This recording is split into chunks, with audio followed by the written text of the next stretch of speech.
Alright, so this is pretty much a screw-in system. Your valve to open it is you go down. Right, to turn it off, you wind it up. So it's back to front to normal. Yep. Yep. So you wind it up because what you're doing is you're pushing down on the valve to release it. So all the way up. Naturally, you've got to, once you get all the way up, like anything, you get to the top and you just go back quarter turn, just so it doesn't stick. So a bit of water's probably going to come out here. Yeah. Not a lot. Because you're running it down there anyway, so it's already... Yeah. So on here you'll see there's a couple of marks or grooves. Yep. I found from that it was making it really hard to lock it here, so what I've done is I've hit it with a file to round that off. So if you find you can't lock these two down, it just needs a file run around it. And that's from people just dropping that on the ground, I think, is it? No, it's just from going in and closing putting it on not quite. Not quite right. Yeah. Okay. So It's not it's not a major deal. You just got to file off the edges. Yep. Okay. So now that's off. We take a photo of the reading so we know what it is, the final reading, and we send that to John Spencer. So this just unscrews.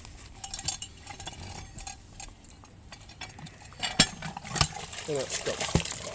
So it's pretty much a batten type setup to turn it on. Alright, so you simply put it in and we turn clockwise. Righty-tighty. Yep.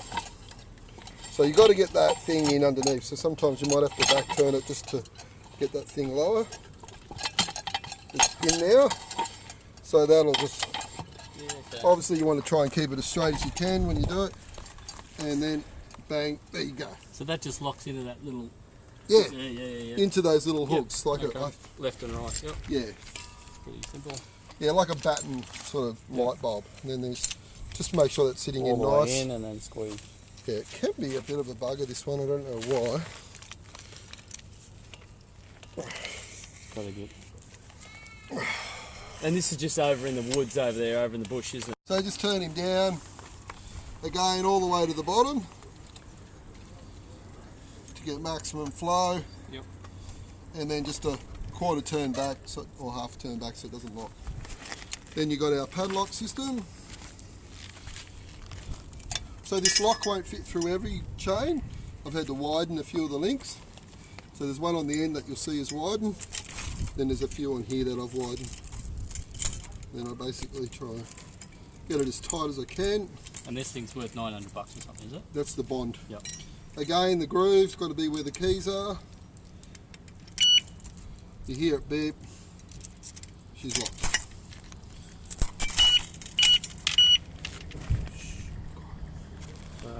Still dripping a little bit. So that's pretty much locked. So the main bit of pipe runs through the bushes and is there all the time. But this bit we unhook and then we just run it through. Yeah. We've got little bits of t-shirt in there. We put in the end of the pipe just to stop critters and shit from growing in. So we roll that into the bushes there. Unhook. Yeah. Basically what you got to do, I'll show you. Drag it in there, coil it up and... No, you don't, it won't coil up. No. Put a rag in. Got to check for human waste through here, just in case. Tiger snakes, all that sort of shit. Tough job doing this. Alright. Here it is connected here. So we just unhook it. These are the bits of t-shirt to pump it. So we just unhook it, put a bit in there, put a bit in that end, and then run that down and try and direct it that way. You'll see there's a natural curve in it. Try and direct it that way, and then all you do is just feed it down through the bush. Yeah. And then, just block up the end. Yeah. So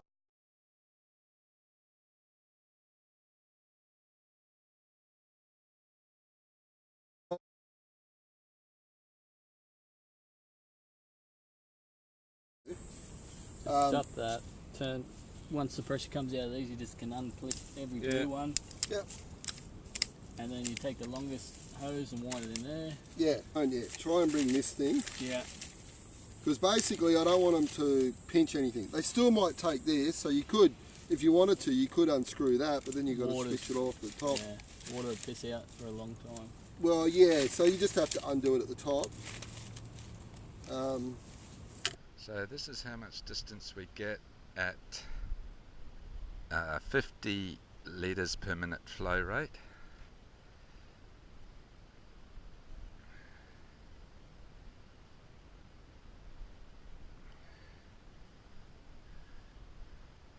You can see it's not sprinkling much in the middle, but around that perimeter is a good circle. So measuring out to the edge of the perimeter, that's 1, 2, 3, 4 metres. So a 4 metre radius when we've got 50 litres per minute flowing. Okay, now with the fire hose off, but this one tied in a knot with that much water flowing,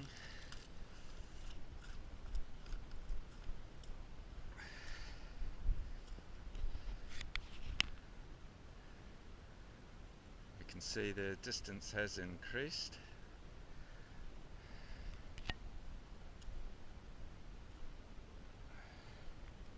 It's coming out to about here.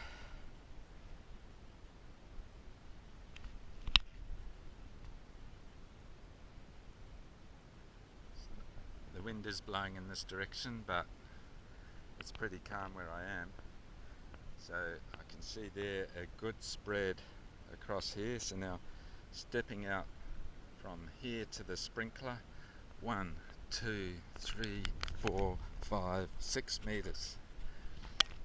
Okay, now with one single hose onto the wobbler sprinkler.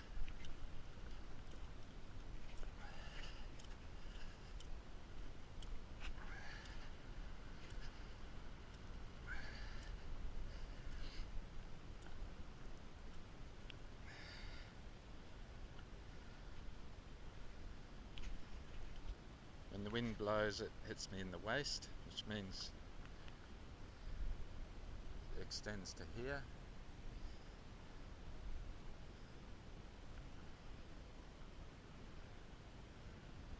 So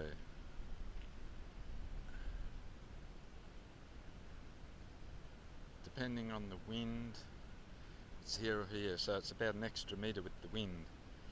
So including the wind direction, we get 1, 2, 3, 4, 5, 6, 7.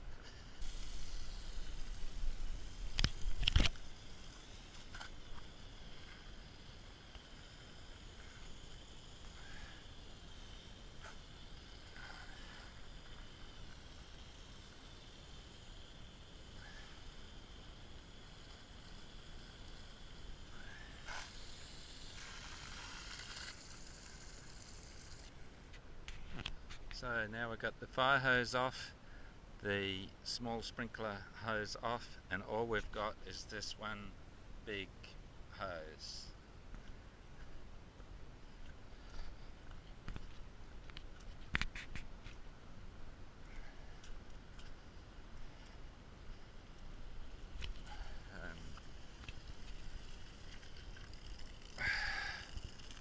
That's what we have coming up the end.